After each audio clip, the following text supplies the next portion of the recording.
Hi hello வணக்கம். நான் உங்கள் குமரல் பேசுகிறேன். இது பெருதினம் பெருதிகள். நாம் இன்னைக்கு ஹிட்லரை பற்றின ஒரு சுவாரஸ்யமான விஷயங்களை பற்றி தான் நம்ம இன்னைக்கு பார்க்க போகிறோம். வாங்க நிகழ்ச்சிக்கு போகலாம்.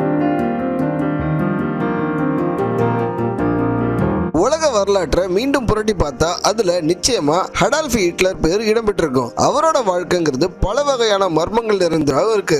இன்னும் சில பேர் அடால்ஃப் ஹிட்லர் 1945 இறக்கவே இல்லைன்னு, அர்ஜென்டினா நாட்டுல 95 வயசு வரை வாழ்ந்து பின்னரே இருந்தார்னு சொல்றாங்க. தன்னுடைய வாழ்நாள் முழுவதும் ஜெர்மனி நாட்டின் நன்மைக்காக வாழ்ந்த அடால்ஃப் ஹிட்லர் ஒரு ஜெர்மானியர் கிடையாது. அவரு ஏப்ரல் 1889 ஆண்டு ஜெர்மனியின் அண்டை நாடான ஆஸ்திரியாவில் பிறந்தாரு. தன்னுடைய பள்ளி ஆசிரியரான ஜெர்மனியை சேர்ந்த லியோபோல்ட் போஸ்டச் அவர்களால் பெரிதும் ஈர்க்கப்பட்டு அடால்ஃப் ஹிட்லருக்கு ஜெர்மனி மீது தீராத காதல் ஏற்பட்டது. இதன் காரணமாகவே முதல் உலக போர்ல ஜெர்மனி நாட்டின் ராணுவத்தில் 1914 ஆண்டு சேர்ந்து பின்னர் 1925 ஆண்டு தன்னுடைய ஆஸ்திரியா நாட்டின் குடியுரிமையை துறந்து முழு ஜெர்மனி நாட்டவராக அவர் மாறினார். இறக்க குணம் சிறிதும் இல்லாமல் கொடூர சிந்தனை கொண்ட ஹிட்லர் ஒரு சிறந்த ஓவியர். அவரோட வாழ்க்கையில லட்சியமே சிறந்த ஓவியனாக மாறுவது. ஆனா முதல் உலக போர் அவரை மாற்றிடுச்சு. ஆஸ்திரியா தலைநகர் வியன்னாவில் இருக்கும் கலைக்கல்லூரியில் ஓவிய படிப்பை படிக்க மிகவும் ஆசையாக இருந்த அவர் தொடர்ந்து இருமுறை தகுதி தேர்வில் தோல்வியடைந்துள்ளார். காரணம், அவருக்கு கட்டிடங்கள் வரைவதில் சிறந்த திறன் இருந்தாலும் மனிதர்களை வரைவதில் அவ்வளவு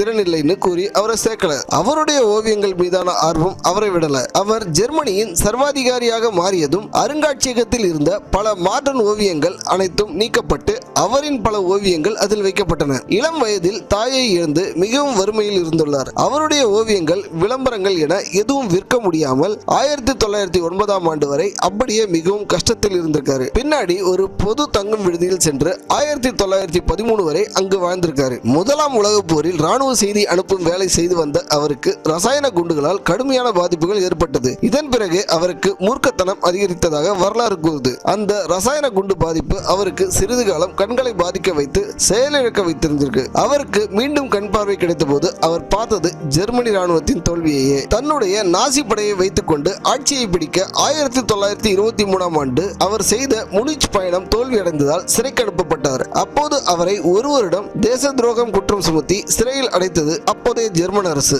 சிறையில் அவர் எழுதிய மெயின் காஃப் புத்தகம் மிகவும் பிரபலம் அடைந்தது. பின்னாளில் அதுவே அவரின் பெயரை ஜெர்மனியின் முழுவதும் பரவ முக்கிய காரணமாக அமைந்துவிட்டது. 1932 ஆண்டு ஜனாதிபதி தேர்தலில் போட்டியிட்ட அவர் ஹோன் ஹிண்டன்பெர்க் அவர்களிடம் தோற்று போனார். ஆனாலும் ஜெர்மனி முழுவதும் 37% வாக்குகள் பெற்று நாஜி கட்சி மிகப்பெரிய கட்சியாக உருவெடுத்தது. இதனால 1933 ஆண்டு துணை ஜனாதிபதியாக பொறுப்பேற்றார். பின்னர் ஹிண்டன்பெர்க் மறைவிற்கு பிறகு அவரே ஜனாதிபதி என்று தன்னை அறிவித்துக் கொண்டார். தன்னால் தொடங்கப்பட்ட வதை முகாம்கள் எதையும் அவர் நேரில் சென்று பார்த்ததே கிடையாது. லட்சக்கணக்கான யூதர்கள் கொன்ற அவர் ஒரு முறை கூட சென்று பார்க்காதது உண்மையிலே ஆச்சரியமான விஷயமா இருக்குது. லட்சக்கணக்கான மனிதர்களை கொன்று குவித்த அவர் விலங்குகள் வதைபடுவதை விரும்பாதவர். மேலும் அதன் பாதுகாப்பிற்காக பல வேலைகளையும் செஞ்சிருக்காரு. ஹிட்லர் அமைதிக்கான நோபல் பரிசு பெறும் போட்டியாளர்களில் ஒருவராக இருந்தார். பின் அவரே அந்த போட்டியில் இருந்து விலகி இனி ஜெர்மனியை சேர்ந்த எவரும் நோபல் பரிசு பெறக்கூடாது என்று உத்தரவிட்டார். அமெரிக்காவின் பிரபல டைம்ஸ் பத்திரிகையின் அட்டைப்படத்தில்